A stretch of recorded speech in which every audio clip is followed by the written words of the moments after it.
Every time you say yes to doing something yourself in your business, you're saying no to the version of you your business actually needs. Hey, hey, hey, welcome to She's That Founder Thursday edition. These are the quick rants, kick in the pants, velvet boot in your booty moments that represent me standing in the future, pulling you toward the even stronger, better, more powerful version of yourself with AI as your co-pilot.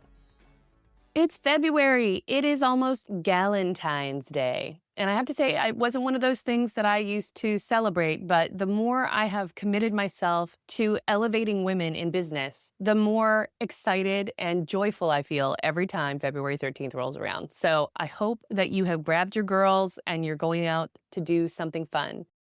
And if not, just text everybody and tell them how much they mean to you and tell them how kick-ass they are. Listen.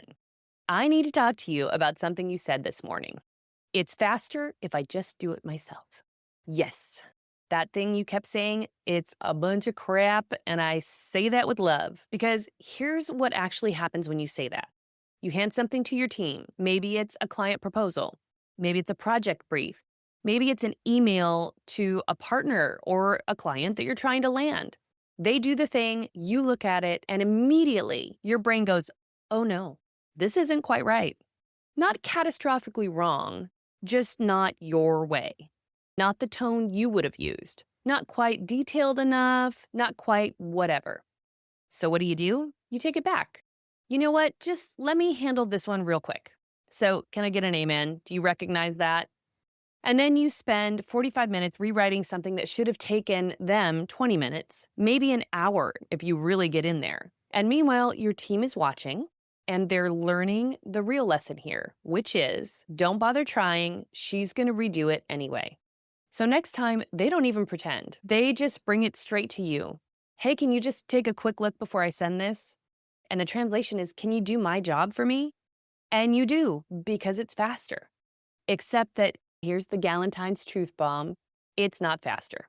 Every single time you say it's faster if I just do it myself, here's what you're actually choosing. You're training your team that their job is to bring you problems, not solve them. That makes me a little nauseous just saying it. They become professional question askers instead of decision makers. You're keeping all the knowledge locked in your head, which means your business literally cannot function without you. Not for a day, not for an hour, not ever. You're building yourself a very expensive, very exhausting prison. Because faster right now means you'll be doing this exact same task next Tuesday. And next month, and next year. Okay, real talk. Let me show you exactly what this is costing you. Let's say you're running a service business doing somewhere between $500K and $5 million in revenue. Your time, conservatively, minimally, is worth $250 an hour. That's what you should be billing yourself at for strategic work, at minimum. Now, let's be honest about how much time you're spending in the redo loop every week. Client proposals you might be rewriting? Probably 2 hours a week, maybe more. Project briefs that you just tweak? Another 3 hours. Emails to partners or vendors, follow-ups that you end up handling yourself? Potentially 2 more hours. Team questions you answer because they don't have your documented thinking? Easily 5 hours a week of Slack or email interruptions and quick calls. Social media posts, marketing copy, presentation decks that you touch up? Add another 3 hours. That's 15 hours a week minimum. And honestly, if you tracked it, you'd probably find it's closer to 20. So let's do the math. 15 hours at $250 an hour is $37.50 a week times 4 weeks. That's $15,000 a month you're spending doing work that someone making between $25 and $35 an hour could handle if you just document your thinking. But wait.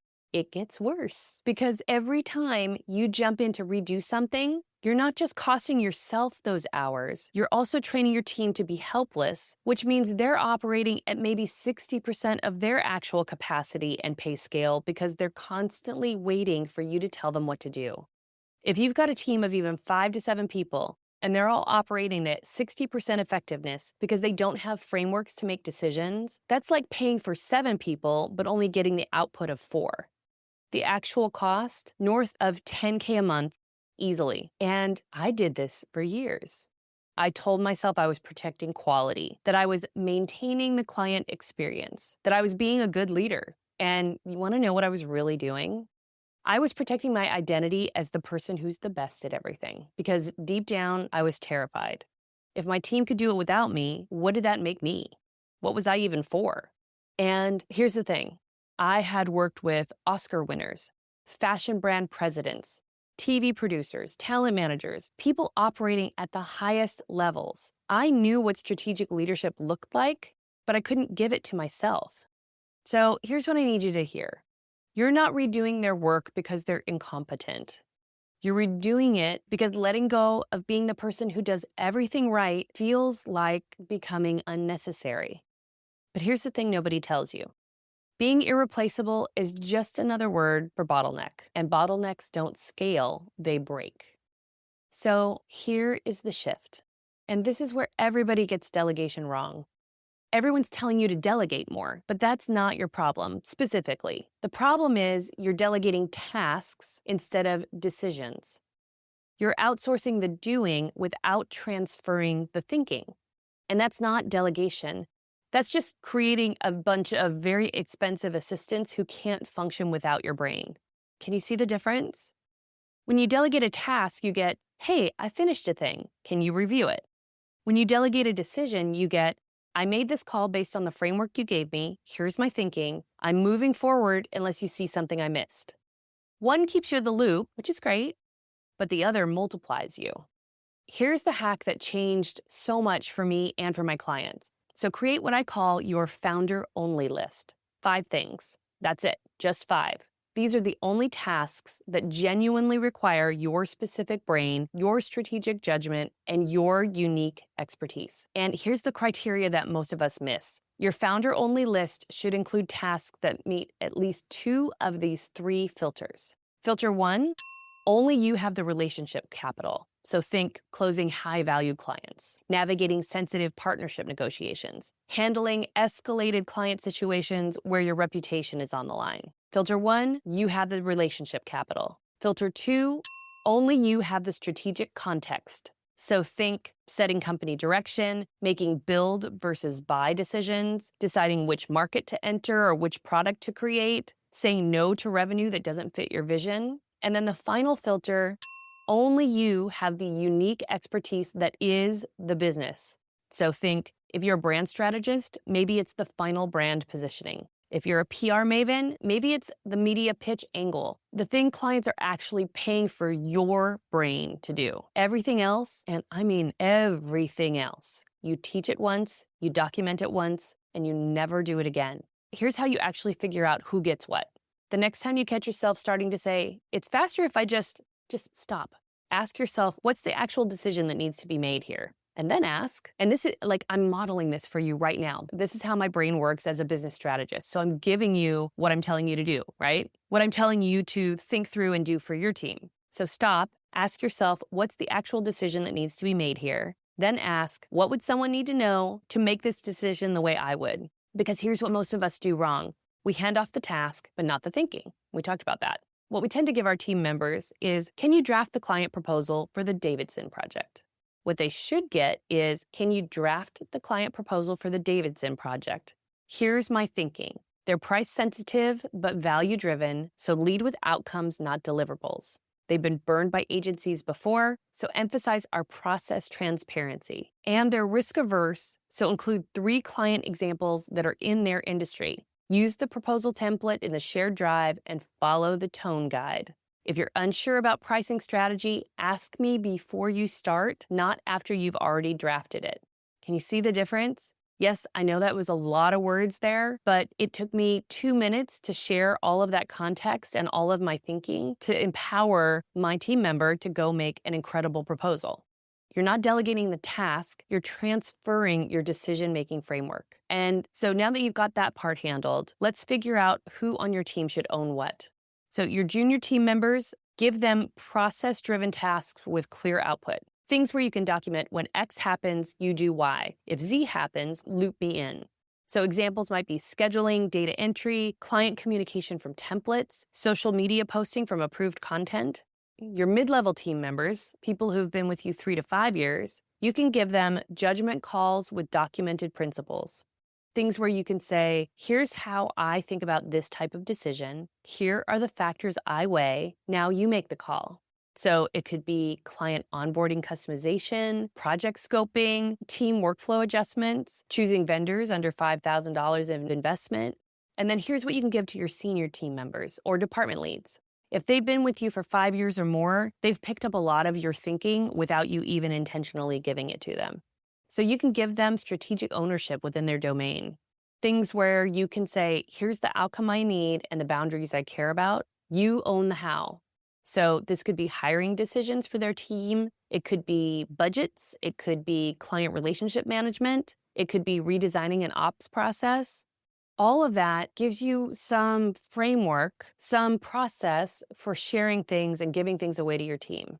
And this part is the part that nobody's talking about, which I'm excited about. AI can show you exactly where you're the bottleneck. And I don't mean AI as a task tool. I mean AI as strategic intelligence. Okay, so you ready for your prompt? Here's what we do. Open your LLM, copy paste your calendar from the last 2 weeks, and then use this prompt. I'm a founder running a, whatever your revenue is, service business with a team of, whatever the number is. Analyze my calendar and identify which recurring tasks I'm doing that could be handed to someone else if they had a framework for my thinking. What patterns do you see in how I'm spending my time versus where a CEO at my revenue level should be focused? And what's the highest cost bottleneck you see? Then hit send.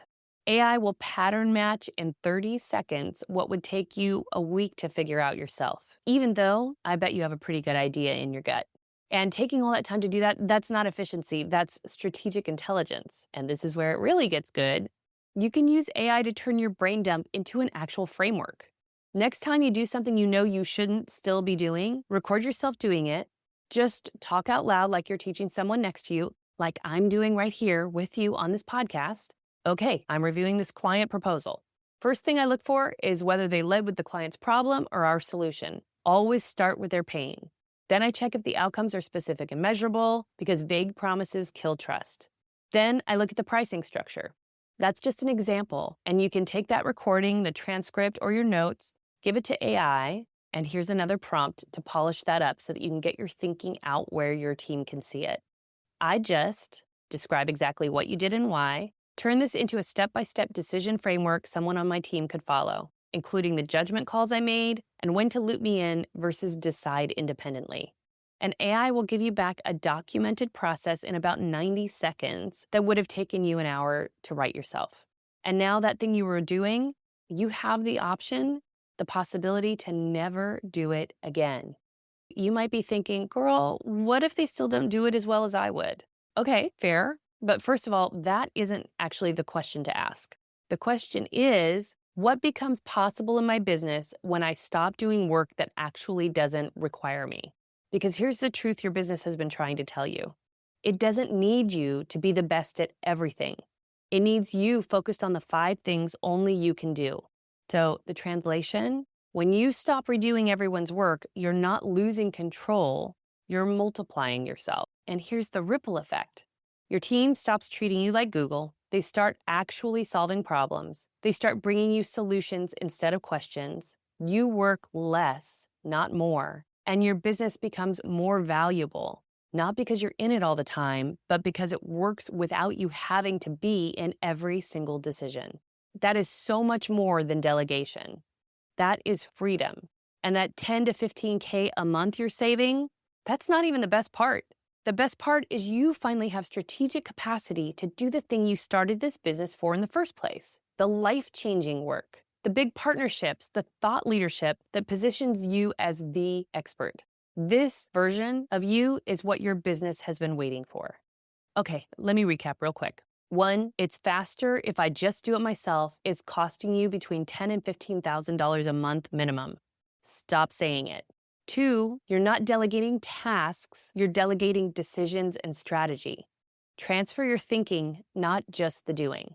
And 3, your move this week, create your founder-only list using the 3 filters. 5 things maximum, everything else gets the who decision matrix. Junior team gets process, mid-level gets judgment calls, senior team gets strategic ownership. And finally, number 4, use AI as strategic intelligence to show you where you're the bottleneck. And then use it to document your frameworks so you don't have to touch lower value work again. The bottom line, every time you say it's faster if I just do it myself, you're choosing to stay the bottleneck. So I'm inviting you to choose differently. If this resonated, and I'm guessing it did because you're still listening, come join other female founders who are breaking this exact pattern inside the free AI for Founders community on LinkedIn. We share wins, we share tools, we have real conversations about building businesses that don't require us to be superhuman. And honestly, the women in there are documenting their frameworks, building their founder-only lists, and using AI to multiply themselves instead of just working harder. The link's in the show notes. I will see you in there. All right, that is your Gallantine's truth for the day. Happy Gallantine's Day. Go make your founder-only list, use your filters, be ruthless about actually what requires your brain versus what requires your documented thinking. And here's something to think about before the next episode. What version of you is your business actually waiting for? It's not the version who's the answer key to every question. It's the version who teaches once and moves on to what actually matters. So I'll see you next time for a deep dive into a new framework, a new AI tool, something that lets your team replicate your thinking without you having to be in the room. And until then, stop being the person who does everything. Start being the person who builds the business that does everything. Talk soon, lovey.